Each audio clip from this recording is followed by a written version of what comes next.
Okay, buenos dias. Despite living in Spain for a year and a half, I'm afraid that I can't really present anything in Spanish, but thank you for the invitation.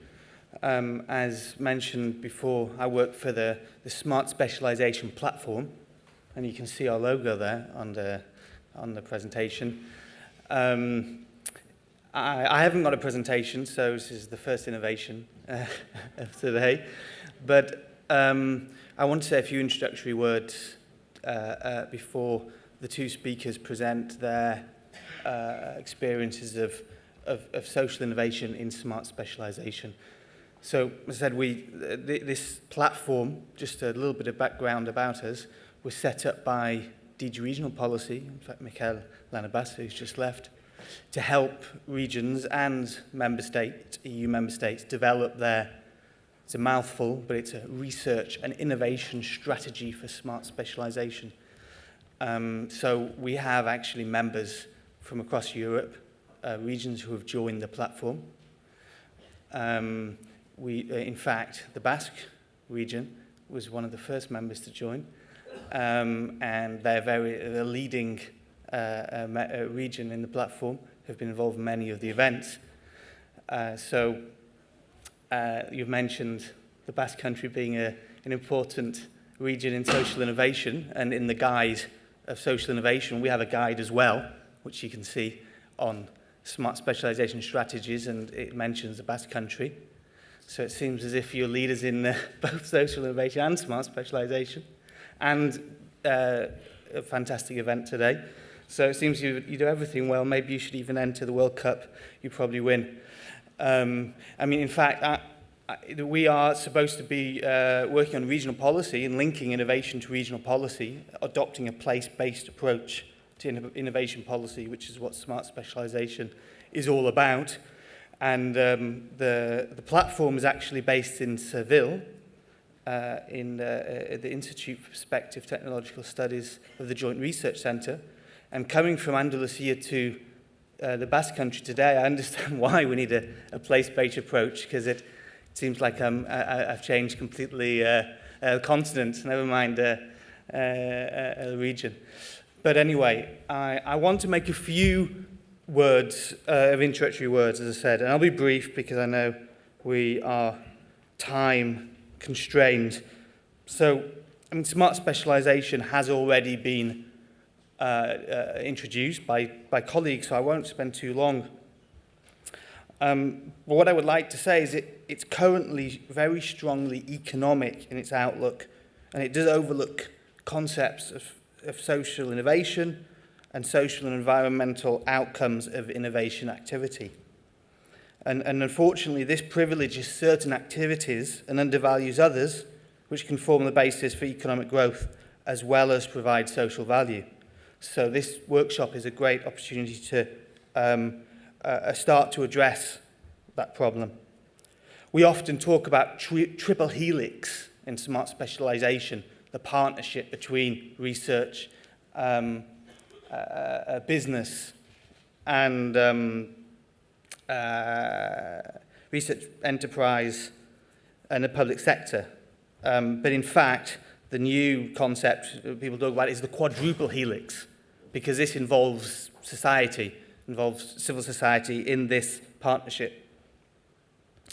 There's two aspects of social innovation that has been presented, which can be integrated in smart specialization strategies.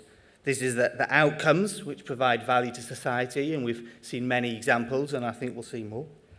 But it's also the process, meaning that producing innovation, new social relationships emerge that build capacity, or capacity for society to act. I think BEPA, this has come out from the BEPA report. I like to use the word in this sense of capacity to act, capability. Maybe it's because I'm English and I have a nuanced way of looking at the words, but it is actually that process of moving from what a capacity society has to producing the outcomes. As I said, we talked about the ways of looking at social innovation. I actually see that there's three values. One is its instrumental value, which means it leads to social outcomes which are beneficial to society. Another value which we shouldn't forget is its intrinsic value, because the ability to innovate and flourish is intrinsically important for society, regardless of what outcomes it produces. I don't think we should forget that. And the third value, I would say, is its constructive value. And that's what I'll go on to. It's constructive because it encourages collective understanding of challenges and allows societies to prioritize. So let's look at these three aspects now, very briefly, in how social innovation should be pursued in smart specialization strategies. And I'm just going to give a few of my own reflections as to what the benefits could be to use social innovation, and also where I'm a bit concerned that needs to be more work, because these are two new concepts, two new kids on the block, let's say, in European Union policy terms, and bringing EU concepts together is quite hard. And so I'll just reflect that before we look at the examples. So firstly, why it's positive, why I'm positive about it. We do say in our guide on smart specialization strategies that innovation should be broadly defined. It's not just about high-tech innovation. And social arrangements are just as groundbreaking the new high-tech products and services. This is the first thing. The second thing is, and I'm glad Mikel Además has said it before me, but the name specialization is actually a bit misleading. It's about diversifying within strengths, within existing strengths of a region. But it's not an easy process. And this requires co-creation of new ideas, and it's exactly the sort of processes that social innovation, as we've heard, can help. The third reason why I'm positive about it is that we do say that governance is crucial to smart specialization, especially when it's talk about making difficult priorities for a region. And social innovation can have a vital role in supporting society's capacity to act, its social capability. One of the concepts within smart specialization is an entrepreneurial process of discovery, which was developed by one of the founding fathers of smart specialization, Dominique Faure. And that it started out in terms of economic discovery, of economic actors, in terms of looking at new technologies especially, and what works in a region.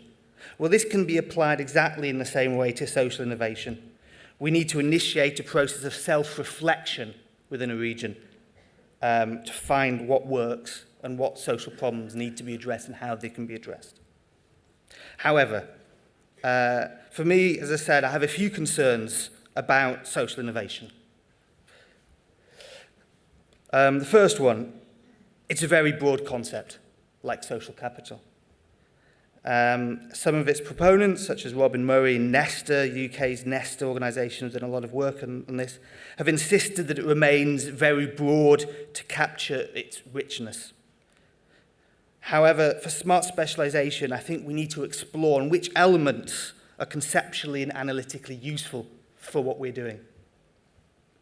Secondly, more work needs to be done on the role of the public sector.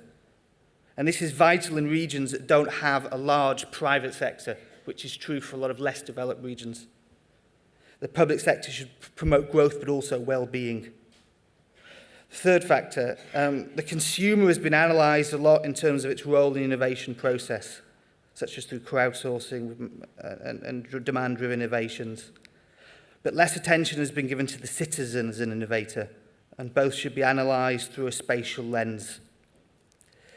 And finally, the problem with social innovation and social enterprises is looking at how their market or non-market logic fits into our economic development strategies.